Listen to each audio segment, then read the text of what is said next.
ಯೋಂತಃ ಪ್ರವಿಶ್ಯ ಮಮ ವಾಚಮಿಮಾಂ ಪ್ರಸುಪ್ತಾಂ ಸಂಜೀವಯದ್ಯಖಿಲಶಕ್ತಿಧರಸ್ವಧಾಮ್ನಾ ಅನ್ಯಾಂಶ್ಚ ಹಸ್ತಚರಣಶ್ರವಣತ್ವಗಾದೀನ್ ಪ್ರಾಣಾನ್ನಮೋ ಭಗವತೆ ಪುರುಷಾಯ ತುಭ್ಯಂ.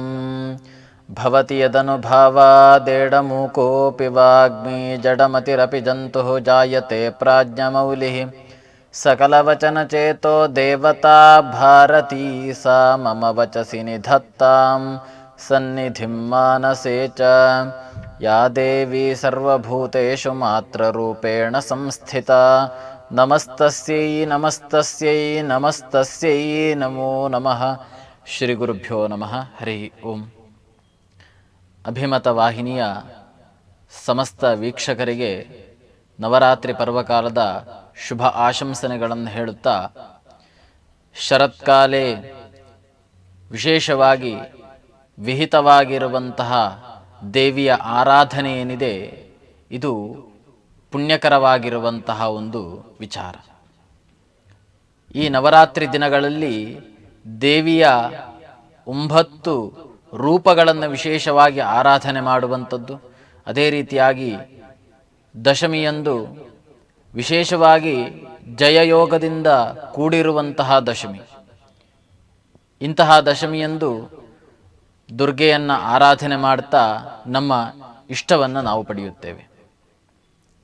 ಪ್ರಥಮಂ ಶೈಲಪುತ್ರೀತಿ ದ್ವಿತೀಯಂ ಬ್ರಹ್ಮಚಾರಿಣಿ ಎನ್ನುವಂತೆ ನವರಾತ್ರಿ 4ನೇ ದಿನ ದುರ್ಗೆಯ ಯಾವ ಸ್ವರೂಪವನ್ನು ಚಿಂತನೆ ಮಾಡಬೇಕು.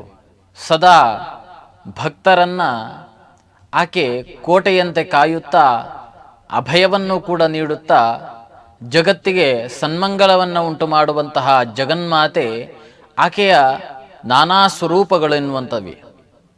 ಅವುಗಳಲ್ಲಿ ವಿಶೇಷವಾಗಿ ಯಾವುದನ್ನು ಆರಾಧನೆ ಮಾಡಬೇಕು ಅಂತ ಹೇಳುವಾಗ, ನವರಾತ್ರಿಯ ಚತುರ್ಥ ದಿನದಲ್ಲಿ ಕೂಷ್ಮಾಂಡ ಎನ್ನುವಂತಹ ಒಂದು ದೇವಿಯ ಸ್ವರೂಪವನ್ನು ಆರಾಧನೆ ಮಾಡಬೇಕು ಅಂತ ಹೇಳ್ತಾರೆ. ಸಮಸ್ತ ಬ್ರಹ್ಮಾಂಡದ ಉತ್ಪತ್ತಿಗೆ ಕಾರಣವಾಗಿರುವಂತಹ ಒಂದು ದೇವಿಯ ಸ್ವರೂಪವೇ ಕೂಷ್ಮಾಂಡ ಅಂತ. ಹಾಗಾಗಿ ಈ ಕೂಷ್ಮಾಂಡ ಎನ್ನುವಂತಹ ಶಬ್ದದ ಅರ್ಥವನ್ನು ಕೂಡ ಗಮನಿಸಿದರೆ ಅದು ಸ್ಪಷ್ಟವಾಗಿ ಹೇಳ್ತದೆ, ಸಮಸ್ತ ಬ್ರಹ್ಮಾಂಡದ ಉತ್ಪತ್ತಿಗೆ ಕಾರಣೀಭೂತವಾಗಿರುವಂಥದ್ದು ಅಂತ. ಅಂತಹ ಒಂದು ಸ್ತ್ರೀ ಶಕ್ತಿ, ಸ್ತ್ರೀಯ ಸ್ವರೂಪ, ಅದೇ ದುರ್ಗೆಯ ಸ್ವರೂಪ ಕೂಷ್ಮಾಂಡ ಅಂತ. ಕೂಷ್ಮಾಂಡ ದೇವಿಯ ಧ್ಯಾನ ಅಥವಾ ಚಿತ್ರಣವನ್ನು ನೀಡುವಾಗ, ಸುರಾ ಸಂಪೂರ್ಣ ಕಲಶಂ ರುಧಿರಾಪ್ಲುತಮೇವ ಚ ದಧಾನ ಹಸ್ತಪದ್ಮಾಭ್ಯಾಂ ಕೂಷ್ಮಾಂಡ ಶುಭದಾಸ್ತು ಮೇ ಎನ್ನುವಂತೆ ಕೂಷ್ಮಾಂಡ ದೇವಿಯ ಸ್ವರೂಪವನ್ನು ತಿಳಿಸ್ತಾರೆ. ಸಂಪೂರ್ಣ ಜಗತ್ತೆನ್ನುವಂಥದ್ದು ಕತ್ತಲಿನಿಂದ ಆವರಿಸಿ ಇರುವಾಗ ಆ ಜಗತ್ತಿಗೆ ಕೇವಲ ಆಕೆ ತನ್ನ ಒಂದು ನಗುವಿನಿಂದ ಬೆಳಕನ್ನು ಸೃಷ್ಟಿ ಮಾಡುವಂತಹ ಸಾಮರ್ಥ್ಯವನ್ನು ಹೊಂದಿದಂತಹ ದೇವಿಯ ಸ್ವರೂಪ. ಇನ್ನು ಹೇಳುವುದಾದರೆ, ಊಷ್ಮ ಎನ್ನುವಂತಹ ಶಬ್ದ ಅದು ಕಾವು ಎನ್ನುವಂತಹ ಅರ್ಥದಲ್ಲಿರುವಂಥದ್ದು. ಹಾಗಾಗಿ ಅತ್ಯಂತ ಪ್ರಖರವಾಗಿರುವಂತಹ ಕಾವು ಇರುವಂಥದ್ದು ಸೂರ್ಯನಲ್ಲಿ. ಅಂತಹ ಸೂರ್ಯಮಂಡಲದಲ್ಲಿ ವಾಸ ಮಾಡುವಂತಹ ಒಂದು ಸಾಮರ್ಥ್ಯವೂ ಕೂಡ ಕೂಷ್ಮಾಂಡ ದೇವಿಯಲ್ಲಿರುವಂಥದ್ದು. ಇನ್ನು ಆಕೆಯನ್ನು ಹೇಳುವಾಗ ರುಧಿರಾಪ್ಲುತ, ರುಧಿರ ಹೇಳಿದರೆ ರಕ್ತದ ಸ್ಪರ್ಶ ಎನ್ನುವಂಥದ್ದು ಆಕೆಯ ಶರೀರದಲ್ಲಿ ಇರುವಂಥದ್ದು.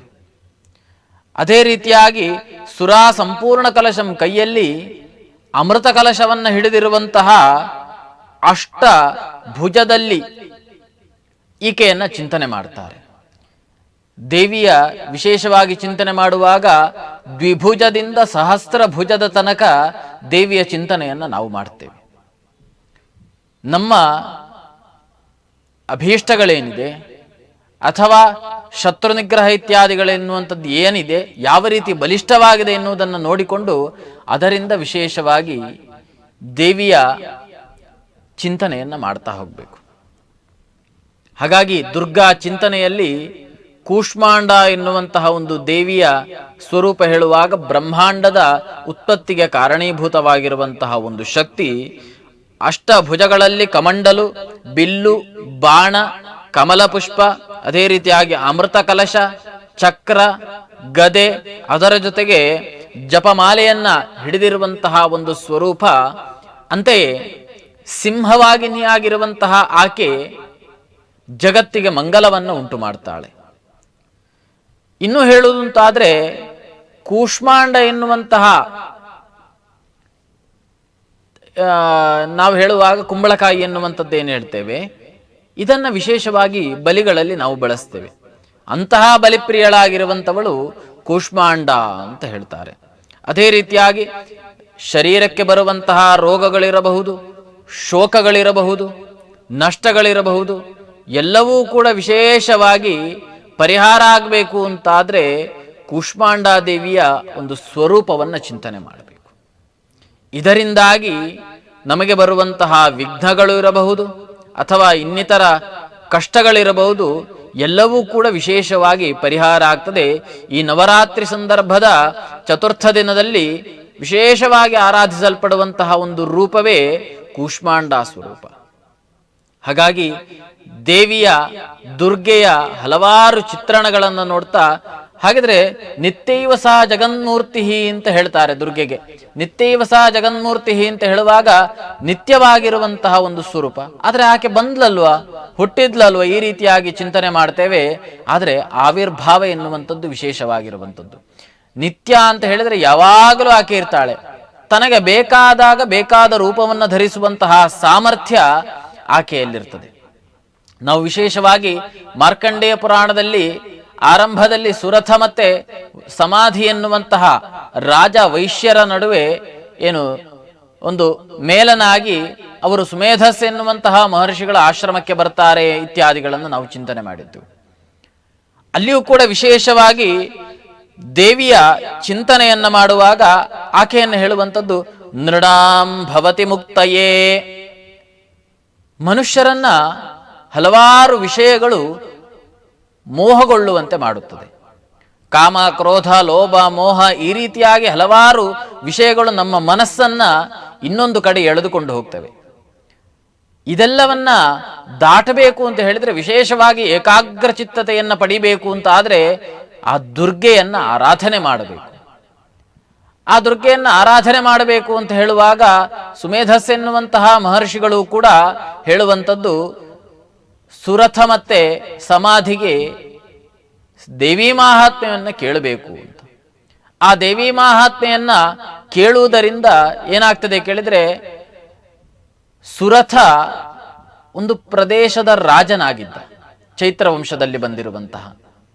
ಆದರೆ ಆತನಿಗೆ ದೇವಿ ಮಾಹಾತ್ಮೆ, ದೇವಿಯನ್ನ ಆತ ಅರ್ಚಿಸಿದ ಪರಿಯಿಂದಾಗಿ ಆತ ಮುಂದೆ ದೀರ್ಘಕಾಲ ಆಳುವಂತಹ ಒಂದು ಮನ್ವಂತರದ ಆಧಿಪತ್ಯವನ್ನ ದೇವಿ ಕೊಡ್ತಾಳೆ.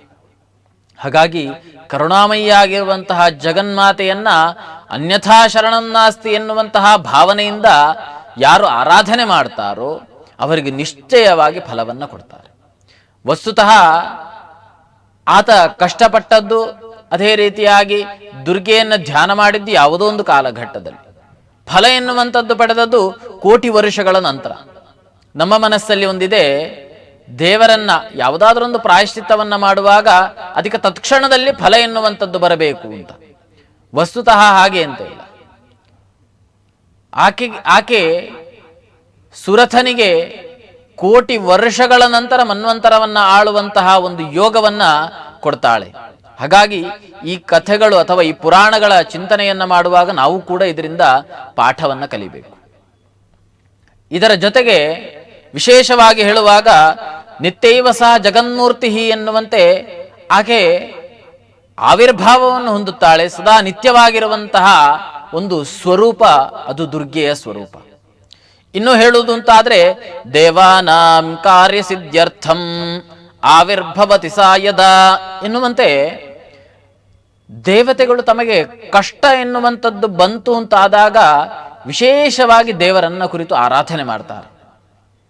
ಅಂತಹ ಸಂದರ್ಭದಲ್ಲಿ ಅವರು ಪ್ರಥಮವಾಗಿ ಆರಾಧನೆ ಮಾಡುವಂಥದ್ದು ಭಗವಂತನ ಜೊತೆ ದುರ್ಗೆಯನ್ನು. ಆ ದುರ್ಗೆಯನ್ನು ಆರಾಧನೆ ಮಾಡಿದ ಕೂಡಲೇ ಆಕೆ ತನ್ನ ಪುತ್ರರಿಗೆ ಕಷ್ಟ ಎನ್ನುವಂಥದ್ದು ಬಂದಿದೆ ಇತ್ಯಾದಿ ವಿಚಾರಗಳನ್ನು ತಿಳಿದು ಅದಕ್ಕೆ ಬೇಕಾಗಿರುವಂತಹ ಕಾರ್ಯಗಳಲ್ಲಿ ಆಕೆ ಪ್ರವೃತ್ತರಾಗ್ತಾಳೆ. ಅದರಿಂದಾಗಿ ಲೋಕಕ್ಕೆ ಕ್ಷೇಮವನ್ನು ಕೂಡ ಉಂಟು ಮಾಡ್ತಾಳೆ. ಈ ರೀತಿಯಾಗಿ ದೇವತೆಗಳು ವಿಶೇಷವಾಗಿ ಆಕೆಯನ್ನು ಆರಾಧನೆ ಮಾಡ್ತಾರೆ ಎನ್ನುವ ವಿಚಾರವನ್ನ ನಾವು ತಿಳಿಬೇಕು. ಅದೇ ರೀತಿಯಾಗಿ ಮಧುಕೈಟಭರೆನ್ನುವಂತಹ ರಾಕ್ಷಸರು, ಮಧು ಅಂತ ಹೇಳಿದ್ರೆ ಮೃದುವಾಗಿರುವಂಥದ್ದು, ಕೈಟಭ ಹೇಳಿದ್ರೆ ಸ್ವಲ್ಪ ಕಠಿಣವಾಗಿರುವಂಥದ್ದು. ಅದೇ ನಮ್ಮ ಏನು ಕಾಮ ಮತ್ತೆ ಕ್ರೋಧಗಳು. ಕಾಮ ಯಾವತ್ತೂ ಕೂಡ ಮೃದುವಾಗಿರುವಂಥದ್ದು, ಗೊತ್ತಾಗುವುದಿಲ್ಲ. ಅದೇ ರೀತಿಯಾಗಿ ಕ್ರೋಧ ಎನ್ನುವಂಥದ್ದು ಕಠಿಣವಾಗಿರುವಂಥದ್ದು. ಇವುಗಳ ವಿಚಾರವನ್ನು ಕೂಡ ವಿಶೇಷವಾಗಿ ಗ್ರಂಥ ನಿರೂಪಣೆ ಮಾಡ್ತದೆ. ಶೇಷಶಾಹಿಯಾಗಿರುವಂತಹ ಭಗವಂತ ಯೋಗ ನಿದ್ರೆಯಲ್ಲಿರ್ತಾನೆ. ಯೋಗ ನಿದ್ರೆಯಲ್ಲಿ ಹೇಳಿದ್ರೆ ಪ್ರಳಯ ಕಾಲದಲ್ಲಿ ಅಂತ ಅರ್ಥ. ಪ್ರಳಯಗಳು ಹೇಳಿದ್ರೆ ದೈನಂದಿನವಾಗಿರುವಂತಹ ಪ್ರಳಯಗಳಿವೆ, ಆತ್ಯಂತಿಕವಾಗಿರುವಂತಹ ಪ್ರಳಯವೂ ಕೂಡ ಇದೆ. ದೈನಂದಿನವಾಗಿರುವಂತಹ ಪ್ರಳಯ ಹೇಳಿದ್ರೆ ಮನುಷ್ಯ ಹುಟ್ಟುತ್ತಾನೆ, ಸಾಯ್ತಾನೆ, ಪ್ರಾಣಿಗಳು ಜನ್ಮವನ್ನು ತಾಳುತ್ತವೆ, ಪುನಃ ಮರಣವನ್ನು ಹೊಂದುತ್ತವೆ. ಪಾಂಚಭೌತಿಕವಾಗಿರುವಂತಹ ಆತ್ಯಂತಿಕ ಲಯದಲ್ಲಿ ಭಗವಂತ ತಾನು ಶೇಷಶಾಹಿಯಾಗಿರ್ತಾನೆ, ಕೇವಲ ಕಣ್ಣನ್ನು ಮುಚ್ಚಿ ಯೋಗ ನಿದ್ರೆಯನ್ನ ಮಾಡ್ತಾ ಇರ್ತಾನೆ. ಈ ಸಂದರ್ಭದಲ್ಲಿ ಕರ್ಣ ಕಿಲ್ಬಿಷದಿಂದ ಇರುವರು ರಾಕ್ಷಸರು ಜನ್ಮವನ್ನು ತಾಳ್ತಾರೆ, ಮಧು ಮತ್ತೆ ಕೈಟಭ ಎನ್ನುವಂಥದ್ದು. ನಾವು ಆಗ ಹೇಳಿದಂತೆ ಕಠಿಣ ಮತ್ತೆ ಮೃದು ಸ್ವಭಾವದ ಒಂದು ಚಿಂತನೆಯನ್ನು ಕೂಡ ಮಾಡ್ತಾ ಈ ಇರುವರು ರಾಕ್ಷಸರು ಏನ್ ಮಾಡ್ತಾರೆ ಕೇಳಿದ್ರೆ, ವಿಶೇಷವಾಗಿ ಬ್ರಹ್ಮ ನಾಭಿಕಮಲದ ಪದ್ಮನಾಭ ಅಂತ ಹೆಸರು ಬರಲಿಕ್ಕೆ ಕಾರಣನೇ ಬ್ರಹ್ಮ. ಭಗವಂತನ ನಾಭಿಕಮಲದಲ್ಲಿ ಆತ ಜನ್ಮವನ್ನು ತಾಳ್ತಾನೆ. ಹಾಗಾಗಿ ಆ ಬ್ರಹ್ಮನ ಮೇಲೆ, ಬ್ರಹ್ಮ ಅಂತ ಹೇಳುವಾಗ ಸತ್ವಗುಣ ಎನ್ನುವಂತಹ ಅರ್ಥ. ಅದೇ ರೀತಿಯಾಗಿ ಕೈಟಭ ಮತ್ತೆ ಮಧು ಇದೆರಡು ರಜೋಗುಣ ಮತ್ತೆ ತಾಮಸಗುಣ ಅಂತ. ವಿಶೇಷವಾಗಿ ಸತ್ವಗುಣ ಎಲ್ಲಿರ್ತದೆ ಅದರ ಮೇಲೆ ರಾಜಸ ಗುಣಗಳು ಮತ್ತೆ ತಾಮಸ ಗುಣಗಳು ಆಕ್ರಮಣವನ್ನು ಮಾಡ್ತಾ ಇರ್ತವೆ. ಹಾಗಾಗಿ ಇಲ್ಲಿಯೂ ಕೂಡ ವಿಶೇಷವಾಗಿ ಸಾತ್ವಿಕವಾಗಿರುವಂತಹ ಬ್ರಹ್ಮನ ಮೇಲೆ ರಜೋ ತಮೋ ಗುಣಗಳಿಂದ ಯುಕ್ತರಾಗಿರುವಂತಹ ಮಧು ಮತ್ತೆ ಕೈಟಭರು ಆಕ್ರಮಣವನ್ನು ಮಾಡ್ತಾರೆ. ಬ್ರಹ್ಮ ತಾನು ಭಯಗೊಂಡು ವಿಶೇಷವಾಗಿ ದೇವಿಯನ್ನ ಸ್ತುತಿ ಮಾಡ್ತಾನೆ. ದೇವಿಯನ್ನ ಸ್ತುತಿ ಮಾಡುವಂತಹ ಒಂದು ವೇದ ಮಂತ್ರವೇ ಇದೆ, ಅಂಬ್ರಣಿ ಸೂಕ್ತ ಅಂತ. ಆ ಅಂಬ್ರಣಿ ಸೂಕ್ತದಲ್ಲಿ ಯಾವ ರೀತಿಯಾಗಿ ದೇವಿಯನ್ನ, ದುರ್ಗೆಯನ್ನ ಸ್ತುತಿ ಮಾಡ್ತಾಳೋ ಅದೇ ರೀತಿಯಾಗಿ ಬ್ರಹ್ಮದೇವರು ಸ್ತೋತ್ರಗಳ ಮೂಲಕವೂ ಸ್ತುತಿ ಮಾಡ್ತಾರೆ. ತ್ವಂ ಸ್ವಾಹ ತ್ವಂ ಸ್ವಧಾ, ಈ ರೀತಿಯಾಗಿ. ತ್ವಂ ಸ್ವಾಹ ಅಂತ ಹೇಳುವಾಗ ಯಾವುದಾದ್ರೂ ಒಂದು ಆಹುತಿಯನ್ನು ನಾವು ಕೊಡುವಾಗ ಸ್ವಾಹಾಕಾರವನ್ನು ಹೇಳ್ತೇವೆ. ಆ ಸ್ವಾಹಾಕಾರದಲ್ಲಿ ನೆಲೆಸಿರುವವಳು ಯಾರು ಕೇಳಿದ್ರೆ ಅದು ದುರ್ಗೆ ಅಂತ ಹೇಳ್ತಾರೆ. ಸ್ವಧಾ, ಪಿತೃಗಳಿಗಾಗುವಾಗ ವಿಶೇಷವಾಗಿ ಸ್ವಧಾ ಎನ್ನುವಂತಹ ಒಂದು ಶಬ್ದವನ್ನು ಹೇಳ್ತೇವೆ. ಹಾಗಾಗಿ ಆ ಸ್ವಧಾ ಶಬ್ದದಿಂದ ವಾಚ್ಯಳಾಗಿರುವಂಥವಳು ಅಥವಾ ಸ್ವಧಾ ಶಬ್ದದಲ್ಲಿ ಇರುವಂಥವಳು ಕೂಡ ಆಕೆ. ಇನ್ನು ವೌಷಟ್ ಅಂತ ಏನು ಶಸ್ತ್ರ ಮಂತ್ರಗಳನ್ನು ಏನು ಹೇಳ್ತೇವೆ, ಅವುಗಳಲ್ಲಿಯೂ ಕೂಡ ವಿಶೇಷವಾಗಿ ಸನ್ನಿಧಾನ ಇರುವಂಥದ್ದು ದುರ್ಗೆಯದು. ಹಾಗೆ ಸ್ವರಾತ್ಮಿಕ, ಸ್ವರಗಳಲ್ಲಿ ಇರುವಂಥವಳು. ಮುಂದೆ ಅಕ್ಷರ ಎನ್ನುವಂತಹ, ಅಕ್ಷರ ಹೇಳಿದ್ರೆ ನಿತ್ಯವಾಗಿರುವಂಥವಳು ಅಂತ ಇದೆ. ಹಾಗಾಗಿ ಸ್ವರಾತ್ಮಿಕ ಹೇಳುವಾಗ ಬೀಜಾಕ್ಷರಗಳೆನ್ನುವಂಥದ್ದು ಏನಿದೆ, ಬೀಜಾಕ್ಷರಗಳು ಹೇಳಿದ್ರೆ ಏಕಾಕ್ಷರಗಳಲ್ಲಿ ನಿರ್ದೇಶವಾಗಿರುವಂತಹ ಬೀಜಾಕ್ಷರಗಳು, ಇವುಗಳೆಲ್ಲವೂ ಕೂಡ ದುರ್ಗೆ ಅಂತ ಹೇಳ್ತಾ ಇದ್ದಾರೆ. ಹಾಗಾಗಿ ಅಕ್ಷರಾಭ್ಯಾಸವನ್ನ ಯಾಕೆ ಈ ವಿಜಯದಶಮಿ ಇತ್ಯಾದಿ ಸಂದರ್ಭಗಳಲ್ಲಿ ಮಾಡ್ತಾರೆ ಕೇಳಿದ್ರೆ, ವಿಶೇಷವಾಗಿ ಅಲ್ಲಿ ದುರ್ಗೆಯ ಸನ್ನಿಧಾನ, ದೇವಿಯ ಸನ್ನಿಧಾನ ಎನ್ನುವಂಥದ್ದಿದೆ. ಹೇಗೆ ಆಕೆ ಲೀಲಾಜಾಲವಾಗಿ ಎಲ್ಲವನ್ನ ಮಾಡುವಂತಹ ಸಾಮರ್ಥ್ಯವನ್ನು ಹೊಂದುತ್ತಾಳೋ ಹಾಗೆಯೇ ಅಂದಿನ ದಿನ ವಿದ್ಯಾರಂಭ ಎನ್ನುವಂಥದ್ದಾಯಿತು, ಅಕ್ಷರಾರಂಭ ಎನ್ನುವಂಥದ್ದಾಯಿತು ಅಂತಾದ್ರೆ ಅದು ವಿಶೇಷವಾಗಿರುವಂತಹ ಒಂದು ಫಲವನ್ನ ನೀಡ್ತದೆ ಅಂತ ಋಷಿಮುನಿಗಳು ಇದೊಂದು ಸೋಪಾನವನ್ನು ಹಾಕಿಕೊಟ್ರು. ಇನ್ನು ಮುಂದೆ ನೋಡುವುದು ಅಂತ ಆದ್ರೆ ಸುಧಾ. ಸುಧಾ ಅಂತ ಹೇಳಿದ್ರೆ ಅಮೃತ, ಅಮೃತದಲ್ಲಿಯೂ ಕೂಡ ಆಕೆ ಇದ್ದವಳು. ಯಾಕೆ ಹೇಳಿದ್ರೆ ಯಾವಾಗ ದೇವತೆಗಳ ಮೇಲೆ ಆಕೆಗೆ ದುಃಖ ಎನ್ನುವಂಥದ್ದು ಬರ್ತದೆ ಆಗ ಆಕೆ ದೇವತೆಗಳನ್ನು ಬಿಟ್ಟು ಹೋಗ್ತಾಳೆ, ದೇವತೆಗಳು ತಮ್ಮ ಕಾಂತಿಯನ್ನು ಕಳೆದುಕೊಳ್ಳುತ್ತಾಳೆ. ಪುನಃ ಕಾಂತಿಯನ್ನು ಯಾವಾಗ ಪಡೆಯುತ್ತಾರೆ ಕೇಳಿದ್ರೆ ಸಮುದ್ರ ಮಥನ ಎನ್ನುವಂಥದ್ದಾಗ್ತದೆ. ಆ ಸಮುದ್ರ ಮಥನದಲ್ಲಿ ಅಮೃತ ಎನ್ನುವಂಥದ್ದು ಬರ್ತದೆ. ಆ ಅಮೃತದ ಮೂಲಕ ಪುನಃ ದೇವತೆಗಳ ಒಳಗೆ ಆಕೆ ಪ್ರವೇಶ ಮಾಡ್ತಾಳೆ. ಹಾಗಾಗಿ ಎಲ್ಲಿಯ ತನಕ ಲಕ್ಷ್ಮಿ ದುರ್ಗೆಯ ಸನ್ನಿಧಾನ ಎನ್ನುವಂಥದ್ದು ನಮ್ಮಲ್ಲಿರ್ತದೋ ಅಲ್ಲಿಯ ತನಕ ನಾವು ಕಾಂತಿಪೂರ್ಣರಾಗಿರ್ತೇವೆ. ಆಕೆ ನಮ್ಮನ್ನ ಬಿಟ್ಟು ಹೋದ್ಲು ಅಂತ ಆದ್ರೆ ನಾವು ಶೂನ್ಯ ಅಂತ ಋಷಿಮುನಿಗಳು ಹೇಳ್ತಾ ಇದ್ದಾರೆ. ಅದೇ ರೀತಿಯಾಗಿ ತ್ರಿಧಾ ಮಾತ್ರ, ತ್ರಿಧಾ ಮಾತ್ರ ಅಂತ ಹೇಳುವಾಗ ಸ್ವರಗಳಿವೆ, ಹ್ರಸ್ವ ದೀರ್ಘ ಪ್ಲುತ ಎನ್ನುವಂತಹ ಸ್ವರಗಳು. ಈ 3 ಸ್ವರಗಳಲ್ಲಿಯೂ ಕೂಡ ಆಕೆಯ ಸನ್ನಿಧಾನ ಎನ್ನುವಂಥದ್ದಿದೆ ಅಂತ ವಿಶೇಷವಾಗಿ ಋಷಿಮುನಿಗಳು ಹೇಳ್ತಾ ಇದ್ದಾರೆ. ಇನ್ನು ಅರ್ಧ ಮಾತ್ರ, ಅರ್ಧ ಸ್ವರಗಳನ್ನು ಹೇಳುವುದಾದ್ರೂ ಕೂಡ ಅವುಗಳಲ್ಲಿಯೂ ಕೂಡ ದೇವಿಯ ಸನ್ನಿಧಾನ ಎನ್ನುವಂಥದ್ದಿದೆ. ಹಾಗಾಗಿ ಜಗತ್ತಿನ ಸೃಷ್ಟಿ ಯಾರಿಂದ, ಜಗತ್ತಿನ ಸ್ಥಿತಿ ಯಾರಿಂದ, ಜಗತ್ತು ಸಂಹಾರ ಯಾರಿಂದ ಆಗ್ತದೆ ಅಂತ ಕೇಳಿದ್ರೆ ಬ್ರಹ್ಮದೇವರು ಆಕೆಯನ್ನೇ ಹೊಗಳ್ತಾ ಇದ್ದಾರೆ. ಹಾಗಾಗಿ ತ್ವಯೇತತ್ ಸೃಜ್ಯತೆ ಜಗತ್ ಎನ್ನುವಂತೆ ನಿನ್ನಿಂದಲೇ ದೇವಿ ಜಗತ್ತು ಎನ್ನುವಂಥದ್ದು ಸೃಷ್ಟಿಯಾಗುವಂಥದ್ದು, ನಿನ್ನಿಂದಲೇ ಜಗತ್ತು ಎನ್ನುವಂಥದ್ದು ಸ್ಥಿತಿಯಾಗುವಂಥದ್ದು, ನಿನ್ನಿಂದಲೇ ದುಷ್ಟ ದುರುಳರ ಸಂಹಾರ ಎನ್ನುವಂಥದ್ದಾಗುವಂಥದ್ದು ಎಂಬುದಾಗಿ ವಿಶೇಷವಾಗಿ ಋಷಿಮುನಿಗಳು ಆಕೆಯನ್ನ ಬ್ರಹ್ಮದೇವರು ಕೊಂಡಾಡ್ತಾ ಇದ್ದಾರೆ. ಆಕೆಗೆ ಹೇಳ್ತಾ ಇದ್ದಾರೆ ಮಹಾವಿದ್ಯಾ ಅಂತ ಆಕೆಯನ್ನು ಹೇಳ್ತಾರೆ. ಮಹಾವಿದ್ಯಾ ಹೇಳಿದ್ರೆ ಎಲ್ಲಾ ವಿದ್ಯೆಗಳಿಗೆ ಆಕೆ ಆಧಿಪತ್ಯವನ್ನು ಹೊಂದಿರುವ ಕಾರಣ ವಿದ್ಯಾಧಿಪಳು ಕೂಡ ಆಕೆ. ಹಾಗಾಗಿ ಮಹಾವಿದ್ಯಾ, ವಿದ್ಯಾಭಿಮಾನಿ ದೇವತೆ ಯಾರು ಅಂತ ಕೇಳಿದ್ರೆ ಅದು ವಿಶೇಷವಾಗಿ ದುರ್ಗೆಯೇ ವಿದ್ಯಾಭಿಮಾನಿಯಾಗಿರುವಂತಹ ದೇವತೆ, ಸರಸ್ವತಿಯೂ ಕೂಡ. ಇನ್ನೂ ಕೂಡ ಹೇಳ್ತಾ ಇದ್ದಾರೆ ಮಹಾಮೇಧಾ ಮಹಾಮಾಯಾ. ಮಹಾಮೇಧಾ ಅಂತ ಹೇಳಿದ್ರೆ ಜ್ಞಾನಗಳಲ್ಲಿ ಶ್ರೇಷ್ಠವಾಗಿರುವಂತಹ ಜ್ಞಾನವನ್ನು ಪಡಿಬೇಕು ಹೇಳಿದ್ರೆ ದುರ್ಗೆಯನ್ನು ಆರಾಧನೆ ಮಾಡಬೇಕು. ಆಕೆ ನಮ್ಮೊಳಗಿರುವಂತಹ ಅಜ್ಞಾನವನ್ನ ಹೇಗೆ ಸೂರ್ಯ ದೇವತಾನು ಹಗಲಿನಲ್ಲಿ ಪ್ರಕಾಶವನ್ನ ನೀಡಿ ಕತ್ತಲೆಯನ್ನ ತಮೋಭಾಗವನ್ನ ನಾಶ ಮಾಡ್ತಾನೋ, ಅಂತೆಯೇ ನಮ್ಮಲ್ಲಿರುವಂತಹ ಅಜ್ಞಾನವನ್ನ ನಾಶ ಮಾಡಿ ಸುಜ್ಞಾನವನ್ನ ಬೆಳಗಿಸುತ್ತಾ ಆಕೆ ಅತ್ಯಂತ ತೀಕ್ಷ್ಣವಾಗಿರುವಂತಹ ಬುದ್ಧಿಯನ್ನು ಕೂಡ ನಮಗೆ ಕೊಡ್ತಾಳೆ ಆಕೆಯನ್ನು ಆರಾಧನೆ ಮಾಡಿದರೆ. ಇನ್ನು ಮಹಾಸ್ಮೃತಿ, ಮಹಾಸ್ಮೃತಿ ಹೇಳಿದ್ರೆ ಯಾವತ್ತೂ ಆಕೆಯನ್ನ ಪೂಜ್ಯ ಭಾವನೆಯಿಂದ ಋಷಿಮುನಿಗಳು ಸ್ಮರಿಸ್ತಾ ಇರ್ತಾರೆ. ಹಾಗಾಗಿ ಸ್ಮೃತಿ ಅಂತ ಹೇಳುವಾಗ ನಮಗೆ ನೆನಪು ಶಕ್ತಿಯನ್ನು ಕೂಡ ಕೊಡ್ಲಿಕ್ಕೆ ವಿಶೇಷವಾಗಿ ಆಕೆಯನ್ನು ಆರಾಧನೆ ಮಾಡಬೇಕು ಅಂತ. ಇನ್ನು ಹೇಳ್ತಾರೆ ಗುಣತ್ರಯ ವಿಭಾವಿನಿ ಮಹಾಮೋಹ. ಮಹಾಮೋಹ ಅಂತ ಒಂದು ಶಬ್ದವನ್ನು ಹೇಳ್ತಾರೆ ಆಕೆಗೆ. ಮಹಾಮೋಹ ಅಂತ ಹೇಳಿದ್ರೆ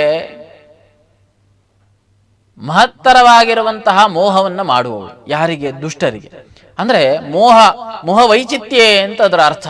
ಅಂದ್ರೆ ವಸ್ತುತಃ ಒಂದು ವಸ್ತು ಕಾಣ್ತಾ ಇದ್ರೆ ಅದನ್ನ ಭಿನ್ನ ರೂಪದಲ್ಲಿ ಕಾಣುವಂತೆ ಮಾಡುವಂತಹ ಒಂದು ಸಾಮರ್ಥ್ಯ ಆಕೆಯದ್ದಾಗಿರ್ತದೆ. ಹಾಗಾಗಿ ಅಸುರರಿಗೆ ಹೇಗೆ ಒಂದು ಸ್ವರೂಪ ಇದೆ ಅದನ್ನ ಭಿನ್ನವಾಗಿ ಕಾಣಿಸುವಂತೆ ಮಾಡ್ತಾಳೆ ಆಕೆ. ಆದುದರಿಂದ ಆಕೆಗೆ ಮಹಾಮೋಹ. ಆಮೇಲೆ ಗುಣತ್ರಯ ವಿಭಾವಿನಿ ಅಂತ. ಗುಣತ್ರಯ ವಿಭಾವಿನಿ ಅಂತ ಹೇಳುವಾಗ ವಿಶೇಷವಾಗಿ 3 ಗುಣಗಳಲ್ಲಿಯೂ ಕೂಡ ನಿಂತವಳು ಆಕೆ ಅಂತ. ಕೆಲವೊಮ್ಮೆ ಶತ್ರುಗಳ ಸಂಹಾರಕ್ಕೆ, ದುಷ್ಟರ ಸಂಹಾರಕ್ಕೆ ಒಂದೊಂದು ಗುಣಗಳಲ್ಲಿ ಆಕೆ ಆವಿರ್ಭಾವವನ್ನು ಹೊಂದಿ ಮಹಾಲಕ್ಷ್ಮಿ, ಮಹಾಕಾಳಿ, ಮಹಾಸರಸ್ವತಿ ಎನ್ನುವಂತಹ ಸ್ವರೂಪವನ್ನೆಲ್ಲ ತಾಳಿಕೊಂಡು ದುಷ್ಟರನ್ನ ಸಂಹಾರ ಮಾಡ್ತಾಳೆ. ಅಂತೆಯೇ ಇನ್ನು ಹೇಳುವಾಗ ಆಕೆಗೆ ವಿಶೇಷವಾಗಿ ಕಾಲರಾತ್ರಿ, ಮಹಾರಾತ್ರಿ ಇತ್ಯಾದಿ ರೀತಿಯಾಗಿ ಸ್ತುತಿ ಮಾಡ್ತಾಳೆ. ಕಾಲ ಅಂತ ಹೇಳುವಾಗ ಸ್ಥೂಲ ಕಾಲದಿಂದ ಹಿಡಿದು ಸೂಕ್ಷ್ಮ ಕಾಲದ ತನಕ, ಅಂದ್ರೆ ಲೋಕಾನಾಮಂತಕೃತ್ ಕಾಲ ಕಾಲೋನ್ಯಕಲನಾತ್ಮಕ ಎನ್ನುವಂತೆ ಅಂತಕೃತ ಪ್ರಳಯ ಕಾಲ ಎನ್ನುವಂಥದ್ದೇನಿದೆ, ಅದೇ ರೀತಿಯಾಗಿ ಸೂಕ್ಷ್ಮವಾಗಿರುವಂತಹ ತ್ರುಟಿ ಮೊದಲಾದಂತಹ ಕಾಲ, ನಾವು ಕಣ್ಣು ಮುಚ್ಚಿ ತೆರಿತೇವಲ್ವಾ, ಆ ಕಾಲದ 3001ನೇ ಭಾಗ ಎನ್ನುವಂಥದ್ದು ತ್ರುಟಿ ಎಂಬುದಾಗಿ ಕರೆಯಲ್ಪಡುತ್ತದೆ. ಹಾಗಾಗಿ ಸೂಕ್ಷ್ಮ ಕಾಲದಿಂದ ಹಿಡಿದು ಸ್ಥೂಲ ಕಾಲದ ತನಕ ಆಕೆಯ ಸನ್ನಿಧಾನ ಅಲ್ಲಿರ್ತದೆ ಅಂತ ಹೇಳ್ತಾ ಇದ್ದಾರೆ. ಹಾಗಾಗಿ ಕಾಲರಾತ್ರಿ ಅಂತ ಆಕೆಗೆ ಒಂದು ಹೆಸರು. ಹಾಗಾಗಿ ನಮ್ಮ ಕಾಲದಿಂದಾಗಿ ನಮ್ಮ ಶರೀರಕ್ಕೆ ಯಾವುದೆಲ್ಲ ಪ್ರಭಾವ ಉಂಟಾಗ್ತದೆ ಆ ಪ್ರಭಾವಕ್ಕೆ ಕಾರಣೀಭೂತಳಾದವಳು ಕೂಡ ಆಕೆ. ಇನ್ನು ಮಹಾರಾತ್ರಿ ಎನ್ನುವಂತಹ ಒಂದು ಶಬ್ದವನ್ನು ಹೇಳ್ತಾರೆ. ಮಹಾರಾತ್ರಿ ಅಂತ ಹೇಳಿದ್ರೆ ದೊಡ್ಡದಾಗಿರುವಂತಹ ರಾತ್ರಿ. ದೊಡ್ಡದಾಗಿರುವಂತಹ ರಾತ್ರಿ ಹೇಳಿದ್ರೆ ದೊಡ್ಡದಾಗಿರುವಂತಹ ದಿನ, ಅದು ಕಲ್ಪ ಅಂತ ಕರೆಯಲ್ಪಡುತ್ತದೆ. ಇತ್ತಂ ಯುಗ ಸಹಸ್ರೇಣ ಭೂತ ಸಂಹಾರ ಕಾರಕಃ ಕಲ್ಪಃ ಬ್ರಾಹ್ಮಮಃ ಎನ್ನುವಂತೆ 1000 ಮಹಾಯುಗಗಳು ಸೇರುವಾಗ ಒಂದು ಬ್ರಹ್ಮನ ಹಗಲೆನ್ನುವಂಥದ್ದಾಗ್ತದೆ. ಹಾಗಾಗಿ ಅತ್ಯಂತ ಸ್ಥೂಲವಾಗಿರುವಂತಹ ಕಾಲ 432 ಕೋಟಿ ವರ್ಷಗಳು. ಅಂತಹ ವರ್ಷಗಳೇ ರಾತ್ರಿಯಾಗಿರುವಾಗ ಅಂತಹ ರಾತ್ರಿಗೆ ಆಧಿಪತ್ಯವನ್ನು ಹೊಂದಿದವಳು ದುರ್ಗೆ ಅಂತ. ಹಾಗಾಗಿ ರಾತ್ರಿಯ ಅಭಿಮಾನಿನಿ ಯಾರು ಕೇಳಿದರೆ ಅಭಿಮಾನಿ ದೇವತೆ ಅದು ದುರ್ಗೆ. ಹಾಗಾಗಿ ಆಕೆಯನ್ನು ವಿಶೇಷವಾಗಿ ಆರಾಧನೆ ಮಾಡಿದರೆ ನಮ್ಮ ಅಂಧಕಾರವನ್ನ ಕಳೆಯುತ್ತಾಳೆ, ನಮ್ಮ ಪಾಪವನ್ನ ಕಳೆಯುತ್ತಾಳೆ. ಈ ರೀತಿಯಾಗಿ ಬ್ರಹ್ಮದೇವರು ನಾನಾ ವಿಧವಾಗಿ ಸ್ತುತಿ ಮಾಡ್ತಾ ಮುಂದೆ ಹೇಳ್ತಾರೆ, ದಾರುಣ ದಾರುಣ ಅಂತ ಹೇಳುವಾಗ ಯುದ್ಧದಲ್ಲಿ ಆಕೆ ಒಂದು ಹೆಜ್ಜೆಯನ್ನೇ ಇಟ್ಲು ಅಂತಾದ್ರೆ ದುಷ್ಟರ ಸಂಹಾರಕ್ಕೆ ಅದು ನಾಂದಿ ಹಾಡಿದ ಹಾಗೆ. ಆಕೆ ದ್ವಿಭುಜೆಯಿಂದ ಸಹಸ್ರ ಭುಜೆಯ ತನಕ ಆಕಾರವನ್ನ ಶರೀರವನ್ನ ಹೊಂದಿಕೊಂಡು ಶತ್ರುಗಳ ಮೇಲೆ ಆಕ್ರಮಣವನ್ನ ಮಾಡ್ತಾಳೆ ಹೇಳಿದ್ರೆ ಅದರಿಂದಾಗಿ ಶತ್ರುಗಳಿಗೆ ಉಳಿಗಾಲ ಎನ್ನುವಂಥದ್ದಿಲ್ಲ. ಹಾಗಾಗಿ ನಮ್ಮ ಶರೀರದಲ್ಲಿರುವಂತಹ ಷಡ್ವೈರಿಗಳೆನ್ನುವಂಥವರು ಯಾರಿದ್ದಾರೆ ಆ ಷಡ್ವೈರಿಗಳನ್ನ ಕಾಮಕ್ರೋಧಾದಿಗಳನ್ನು ನಾಶ ಮಾಡಬೇಕು ಹೇಳಿದ್ರೆ ವಿಶೇಷವಾಗಿ ದುರ್ಗೆಯ ಚಿಂತನೆ ಎನ್ನುವಂಥದ್ದು ನಮಗೆ ಬೇಕಾಗುತ್ತದೆ. ಕೇವಲ ಅಷ್ಟೇ ಅಲ್ಲ, ಸೌಮ್ಯ ದಾರುಣ ಅಂತ ಹೇಳ್ತಾರೆ ಒಂದು ಕಡೆ, ಇನ್ನೊಂದು ಕಡೆ ಸೌಮ್ಯ, ಅತ್ಯಂತ ಸೌಮ್ಯವಾಗಿರುವಂತಹ ಸ್ವರೂಪ. ಯಾಕೆ ಹೇಳಿದ್ರೆ ಮಕ್ಕಳಿಗೆ ಯಾವತ್ತೂ ಕೂಡ ತಾಯಿ ಶಾಂತವಾಗಿರ್ತಾಳೆ. ಹಾಗಾಗಿ ಅತ್ಯಂತ ಶಾಂತವಾಗಿರುವಂತಹ ಒಂದು ಸ್ವರೂಪವೂ ಕೂಡ ಹಿಂದೆ ನಾವು ನೋಡಿದಂತಹ ಬ್ರಹ್ಮಚಾರಿಣಿ ಸ್ವರೂಪ ಇರಬಹುದು ಅಥವಾ ಶೈಲಪುತ್ರಿ ಸ್ವರೂಪ ಇರಬಹುದು, ಎಲ್ಲವೂ ಕೂಡ ಅತ್ಯಂತ ಶಾಂತವಾಗಿರುವಂತಹ ಸ್ವರೂಪ. ಅಂತಹ ಶಾಂತ ಸೌಮ್ಯವಾಗಿರುವಂತಹ ಸ್ವರೂಪ ಅದು ದುರ್ಗೆಯದ್ದು. ಹಾಗಾಗಿ ಎಲ್ಲಿ ಯಾವ ರೂಪವನ್ನ ತಾಳಬೇಕು ಅಂತಹ ರೂಪವನ್ನ ತಾಳಿಕೊಂಡು ಏನು ಪ್ರಕ್ರಿಯೆ ಆಗಬೇಕು ಆ ಪ್ರಕ್ರಿಯೆಯನ್ನ ಮಾಡ್ತಾ ಜಗತ್ತಿಗೆ ಮಂಗಲವನ್ನ ಬಯಸುವಂತವಳು ಶ್ರೀ ದುರ್ಗೆ. ಇನ್ನು ಹೇಳ್ತಾರೆ ಅತಿ ಸುಂದರಿ ಅಂದ್ರೆ ಅತ್ಯಂತ ಮೋಹಕವಾಗಿರುವಂತಹ ಸೌಂದರ್ಯಪೂರ್ಣವಾಗಿರುವಂತಹ ಒಂದು ಶರೀರವನ್ನ ಆಕೆ ಧರಿಸಿದವಳು ಅಂತ. ಹಿಂದೆ ಒಂದು ಶಬ್ದವನ್ನು ಹೇಳಿದ್ರು, ಮಹಾಮೋಹ. ಅದೇ ಸೌಂದರ್ಯ ಎನ್ನುವಂಥದ್ದು ಆಕೆಯ ಭಕ್ತರಿಗೆ ದೇವತಾ ಸ್ವರೂಪದಲ್ಲಿದ್ದರೆ ರಾಕ್ಷಸರಿಗದು ಮೋಹದಲ್ಲಿ ಏನಾಗಿ ಬಿಡ್ತದೆ ಕೇಳಿದ್ರೆ ಒಂದು ಸುಂದರ ಸ್ತ್ರೀಯ ಹಾಗೆ ಕಾಣ್ತದೆ. ಹಾಗಾಗಿ ಇದರಿಂದಾಗಿ ಅವರು ವಿಶೇಷವಾಗಿ ಏನಾಗ್ತಾರೆ, ರಾಕ್ಷಸರು ಕಷ್ಟವನ್ನೇ ಪಡ್ತಾರೆ. ಹಾಗಾಗಿ ದುಃಖದತ್ವಾತ್ ರಾಕ್ಷಸರಿಗೆ ದುಃಖವನ್ನ ನೀಡುವಂತಹ ಒಂದು ವಿಚಿತ್ರ ಶಕ್ತಿ ಅದು ಯಾವುದು ಕೇಳಿದ್ರೆ ದುರ್ಗೆಯ ಶಕ್ತಿ. ಈ ರೀತಿಯಾಗಿ ವಿಶೇಷವಾಗಿ ಆಕೆ ಏನು ಮಾಡ್ತಾಳೆ ಕೇಳಿದ್ರೆ ಹರಿನೇತ್ರ ಕೃತಾಲಯಾಂ, ಎಲ್ಲಿದ್ದಾಳೆ ಕೇಳಿದ್ರೆ ಭಗವಂತ ಯೋಗನಿದ್ರೆಯಲ್ಲಿರುವಾಗ ಭಗವಂತನ ಕಣ್ಣಿನಲ್ಲಿ ಆಕೆಯ ಸನ್ನಿಧಾನ ಇದೆ ಅಂತ ಹೇಳ್ತಾರೆ. ಹಾಗಾಗಿ ಈಕೆ ಅವತಾರವನ್ನು ತಾಳುವಾಗ ಕೃಷ್ಣನಿಗೂ ಈಕೆಗೂ ಸಂಬಂಧ ಎನ್ನುವಂಥದ್ದಿದೆ. ಯಾಕೆ ಹೇಳಿದ್ರೆ ಕೃಷ್ಣನ ತಂಗಿಯಾಗಿ ಈಕೆ ಆವಿರ್ಭಾವವನ್ನು ಹೊಂದುತ್ತಾಳೆ. ಆ ಬಳಿಕ ಕೃಷ್ಣ ಅಂದ್ರೆ ಕೃಷ್ಣ ಎನ್ನುವಂಥವನು ನಂದಗೋಕುಲದಲ್ಲಿ ಆವಿರ್ಭಾವವನ್ನು ಹೊಂದುವಾಗ ಈಕೆಯೂ ಕೂಡ ಆವಿರ್ಭಾವವನ್ನು ಹೊಂದುತ್ತಾಳೆ. ಈ ರೀತಿಯಾಗಿ ಭಕ್ತಿಯಿಂದ ಬ್ರಹ್ಮದೇವರು ಮಾಡಿರುವಂತಹ ಸ್ತೋತ್ರ ಯಾವುದಿದೆ, ಈ ಸ್ತೋತ್ರವನ್ನ ವಿಶೇಷವಾಗಿ ಭಕ್ತಿಪೂರ್ವಕವಾಗಿ ಶ್ರದ್ಧಾಪೂರ್ವಕವಾಗಿ ಸ್ತುತಿಸಿದರೆ ದುರ್ಗೆ ಇಷ್ಟಾರ್ಥವನ್ನ ನೆರವೇರಿಸ್ತಾಳೆ ಎಂಬುದಾಗಿ ಬ್ರಹ್ಮದೇವರು ಹೇಳ್ತಾ ಮುಂದೆ ಆಕೆಯ ಅಧೀನವಾಗಿರುವಂತಹ ಅಪೂರ್ವವಾಗಿರುವಂತಹ ಶಕ್ತಿಗಳನ್ನ ಕೊಂಡಾಡ್ತಾ ಮಧುಕೈಟಭರನ್ನ ಸಾಕ್ಷಾತ್ ಭಗವಂತ ನಾಶ ಮಾಡ್ತಾನೆ. 5000 ವರ್ಷಗಳ ಕಾಲ ಯಾರಿಗೆ ಮಹಿಷಾಸುರ 5000 ವರ್ಷಗಳ ಕಾಲ ಮಧುಕೈಟಭರಿಗೂ ನಾರಾಯಣನಿಗೂ ಶ್ರೀಮನ್ನಾರಾಯಣನಿಗೂ ಯುದ್ಧ ಎನ್ನುವಂಥದ್ದಾಗ್ತದೆ. ಆ ಯುದ್ಧದಲ್ಲಿ ಕೊನೆಯಲ್ಲಿ ಮಧುಕೈಟಭರ ಸಂಹಾರ ಎನ್ನುವಂಥದ್ದಾಗ್ತದೆ. ಮಧುವಿನಿಂದ ಈ ಸಾಕ್ಷಾತ್ ಮೇದಿನಿ ಭೂಮಿ ಎನ್ನುವಂಥದ್ದು ಸೃಷ್ಟಿಯಾಯಿತು ಎಂಬುದಾಗಿ ಹೇಳ್ತಾರೆ. ಈ ರೀತಿಯಾಗಿ ವಿಶೇಷವಾಗಿ ದುರ್ಗಾ ಚಿಂತನೆಯನ್ನ ಮಾಡ್ತಾ ನವರಾತ್ರಿ ಪರ್ವಕಾಲ ಎನ್ನುವಂಥದ್ದೇನಿದೆ, ಈ ಪರ್ವಕಾಲದಲ್ಲಿ ಶರತ್ಕಾಲ ಆಕಾಶ ಎನ್ನುವಂಥದ್ದು ಯಾವ ರೀತಿಯಾಗಿ ಸ್ವಚ್ಛಂದವಾಗಿ ನಕ್ಷತ್ರಗಳೆಲ್ಲ ದೇದೀಪ್ಯಮಾನವಾಗಿ ನಮ್ಮ ಮುಂದೆ ಕಾಣಿಸ್ತಾ ಇದೆಯೋ ಅಂತೆಯೇ ನಮ್ಮ ಮನಸ್ಸಿನಲ್ಲಿಯೂ ಕೂಡ ಶುಭ್ರತ್ವ ಎನ್ನುವಂಥದ್ದು ಬರಬೇಕು.